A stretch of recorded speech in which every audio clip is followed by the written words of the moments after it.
Hello, magandang araw po. Ito po ang himpilan ng reklamo para sa mga bata. Ano pong maitutulong namin?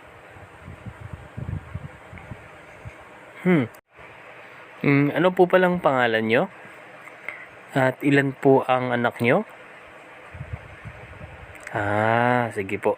Bali, sino po yung inirereklamo nyong anak nyo ngayon? Ano po ulit yung pangalan? Pang-ilan po siya sa magkakapatid?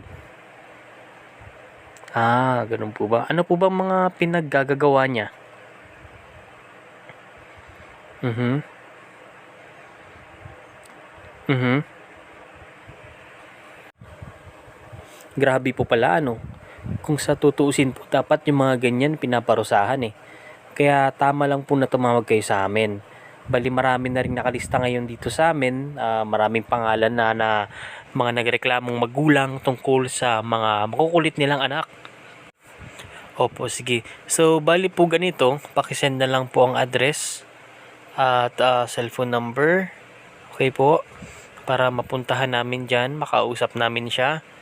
Kasi kung makulit talaga siya, hindi nakikinig, ayaw mag-aral, puro cellphone, puro TV, ayaw matulog ng maaga, ayaw kumain ng gulay, yan po kasi kinukuha po namin yan. Dito po namin yan sinasanay sa lugar namin para po maging maayos po yung kalagayan niya. Yun nga lang, dito siya titira, kukunin po namin siya sa inyo.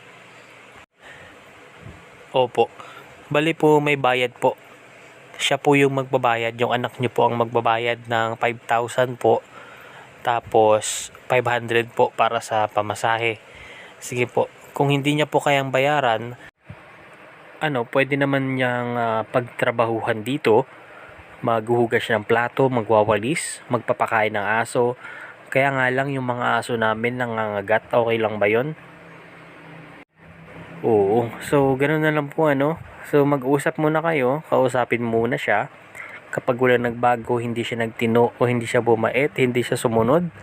So text nyo lang po kami, pupunta kami dyan at kukunin namin siya.